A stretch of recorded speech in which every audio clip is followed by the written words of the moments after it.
part of this legislation and this partnership is in our state operations center, which is the main command center for the whole state, we are building a business EOC, a business emergency operations center. It will be staffed by the representatives from the business executives from National Security and the California Utility Emergency Association, Walmart and Target and AT&T, to name just a few of the businesses that have come to the table, and they will be sending or have representatives in contact with this business EOC that's in Sacramento. When we activate the State Operations Center, the business community will be there with us. This has never been done before. I think the federal government is looking at this model too. They've been trying to do this for some time. And again, it already exists at some of the locals, but it's never been at the state level before. The purpose, again, identify resources. How quickly can we move them? How can we get them there? And what can the state do to facilitate that movement? It's one thing to order 18-wheelers full of water and supplies, but if they can't get past police lines because they're responding to an event, it doesn't do much good. So this system will help identify how to make sure that CHP and other local law enforcement know that these are supplies that we need and they will be deployed there. As part of this public-private partnership, another initiative was the continuity of operations and continuity of government plans. If you go into our website, oes.ca.gov, you will get, there's templates there and copies of these plans. These are the continuity of operations, which plans on how will you continue your operations if something happens within your local area.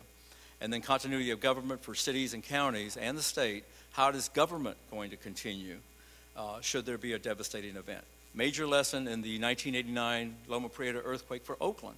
We lost our City Hall and City Hall West, our two main administration buildings for Oakland. 1,200 employees that operated everything from public work, the mayor's office, city manager, finance, technology. All these major personnel were dislocated for several months, and he went into years. They could not return to their offices. They could not get into them because the buildings were dangerous. How does the city continue to do business? The mayor at the time made a decision to move City Hall to one of our Lakeside Park, and we conducted all of our businesses there, especially city council meetings too. So Oakland continued that operation. Another main lesson learned from that '89 earthquake, it happened on a Tuesday, I think. Friday was payday. How were we going to pay all of our employees? We didn't have a plan in place for that. We ended up, long story short, writing vouchers to every single employee and handing them out in envelopes so to make sure the employees got paid. What is your policy for employees who can't return to their office? Do they continue to get paid? Do they get time off? Do they have to take sick leave? No, the City of Oakland developed a new process during that time to give management leave to people who couldn't report to the office and identify other workspace for them so that we could continue operations. The city had to continue functioning, even though our main operation centers were no longer functioning. Luckily, our emergency operations center was up and running because it was located in a different facility. It was not located in City Hall. So a lot of major lessons from those events. Alerting and warning. There is I think you've heard a little bit about this, Assembly Bill 2231, the Pavley Bill.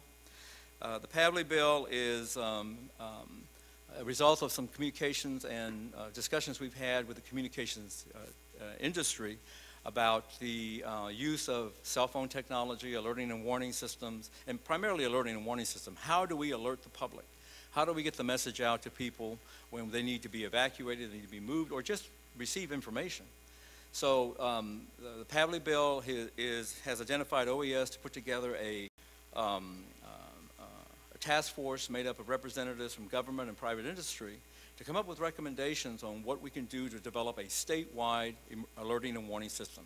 You're all familiar with the emergency broadcast system. That evolved from the emergency broadcast system. It became the emergency alert system now. And that's a federal operated system that's really used in times of war.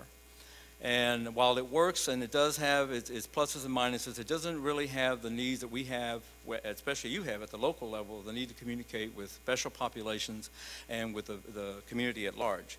So the Pavley Bill, one of the main tasks that it's going to conduct is a survey of all state, cities, and counties on what alerting and warning systems currently exist in your community.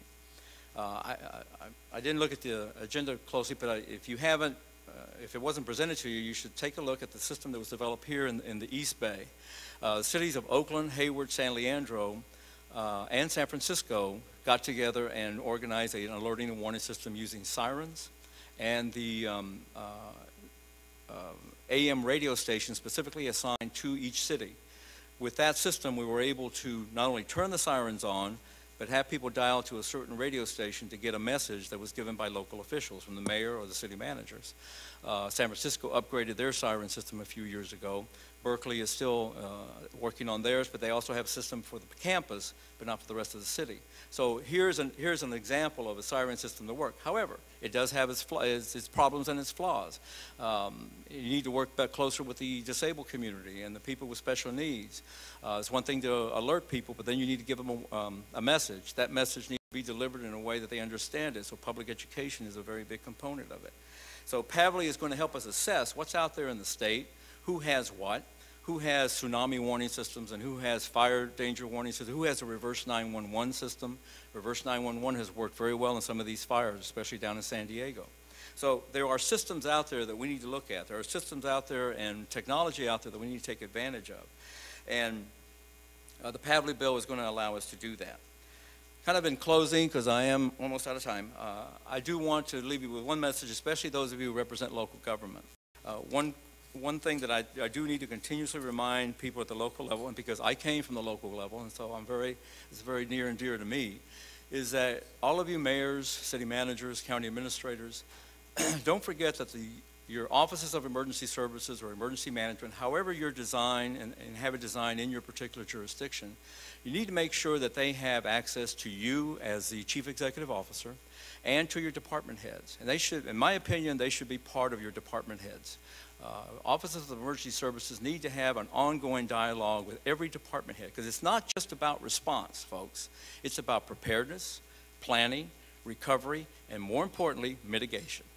For every dollar you spend in mitigating for a disaster, you save $4 in recovery and response costs. That's a proven fact. The more money we spend upside to retrofit buildings, retrofit bridges, do defensible space planning for fires, levee repair for flood, you will save in your response costs and your recovery costs. And that was proven here in this area during our earthquakes and our fire. So keep in mind that the emergency management, emergency services is an important function. It's not just about responding, it's about preparing for and recovering. So with that, I think my time is about up, so I will turn it back over to Linda. Thank you.